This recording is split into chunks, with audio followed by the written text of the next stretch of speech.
সামনে আসছে পুজো, কালো বলে কি কিছু মাখার চেষ্টা করব না? ফর্সা তো সবারই ইচ্ছে হয়। কি মাখছি, কি দিয়ে মাখছি, পুরো প্রোডাক্টটা দেখার জন্য ভিডিওটা দেখতেই হবে। অ্যালোভেরার ডাল একটা কেটে নিলাম, অ্যালোভেরার জেলিটা বের করে নিয়েছি, 2 চামচ বেসন নিয়েছি, ছোটো চামচের হাফ চামচ হলুদ গুঁড়ো নিয়েছি, 2 চামচ কাঁচা দুধ নিয়েছি, সব একসাথে মেখে নিলাম।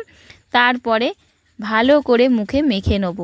আর যখন মাখবো তখন মুখের নিচের থেকে এরমভাবে ওপর পর্যন্ত মাখতে থাকবো, আর একটা চামচ নিয়ে এভাবে মুখের চামড়ার নিচ থেকে ওপর পর্যন্ত টানতে থাকবো। আর যখন মুখে মাখা হবে এইটা, তখন কিন্তু কোনো কথা বলা চলবে না। আর 40 মিনিট এভাবে বসে থাকতে হবে পাখার তলায়। দেখুন কতটা শুকিয়ে গেছে। তারপরে ধুয়ে নিলাম। আর মুখটা দেখুন কতটা ক্লিন লাগছে, কতটা পরিষ্কার লাগছে। সপ্তাহে 2 দিন যদি এটা মাখা যায় অনেক ফর্সা লাগবে।